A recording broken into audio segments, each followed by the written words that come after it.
Hey everybody, what's up? Thanks for checking out Lesson 1. I hope it helped. Welcome to Lesson 2. Today we're going to talk about foot positioning, the prep motion, and the leg stroke. So let's get started.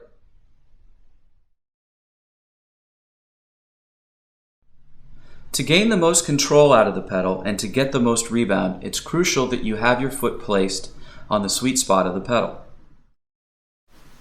For most pedals, the sweet spot is 3/4 of the way up the footboard.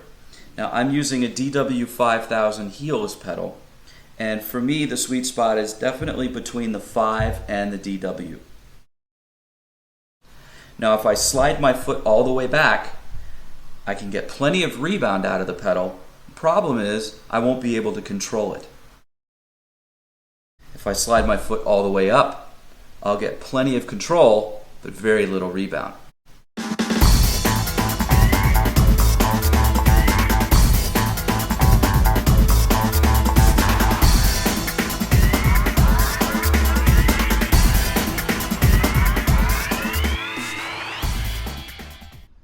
Think of it this way. It's easy to play a note accurately as long as you're in position to play the note. That's what the prep motion does for us. It sets us up. It puts us in position to play the note that we need to play next. Now for me, 9 times out of 10, if I have trouble executing a note or a rhythm, it's because of the prep motion. I've either prepped too soon, I've prepped too late, I've prepped too high, and I've taken myself out of position to play the note that I need to play. So let's take a second and dissect the weight distribution needed to play the prep motion and the motion itself so that we can accurately execute it every time.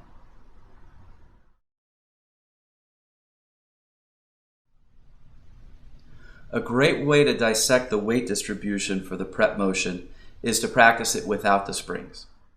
Put your foot in playing position right on the sweet spot so that the beater is going to be resting on the top of your foot. I want you to just lift your leg so that your foot is in playing position, which is parallel to the ground. Now you're going to do this with all the weight on your thigh. There's only enough weight on the tip of your foot to stay in contact with the footboard. This is a great exercise in itself, just lifting your leg.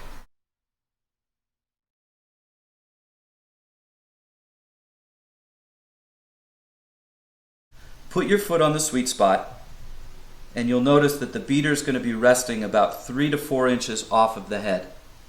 Now when you come up and do your prep motion, the weight's going to be on the thigh again, with just enough weight on the tip of your foot to stay in contact with the footboard. Now when you do this, you'll notice that the beater is going to fall back towards you. That's exactly how it's supposed to happen.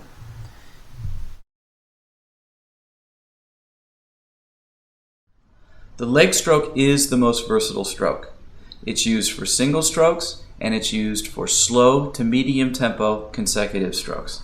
It's used in any style and can achieve any dynamic, from pianissimo, very soft, all the way to fortissimo, very loud. Like the toe stroke, the leg stroke can produce a nice, open, legato tone when the beater is coming off of the head.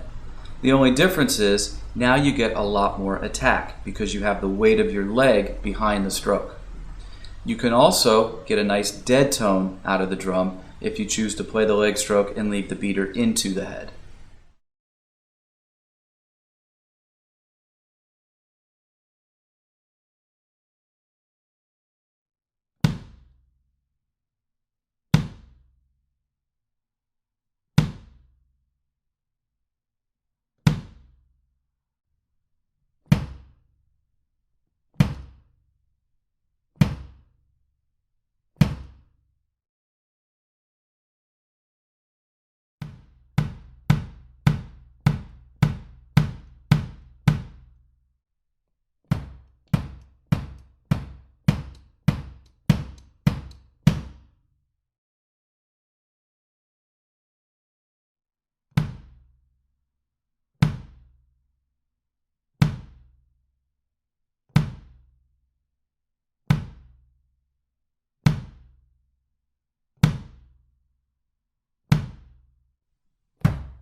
The prep motion and the leg stroke are exactly the same.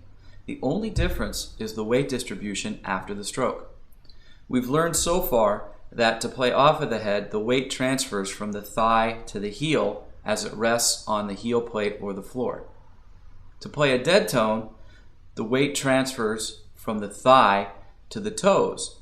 That pushes the beater into the head and keeps it there.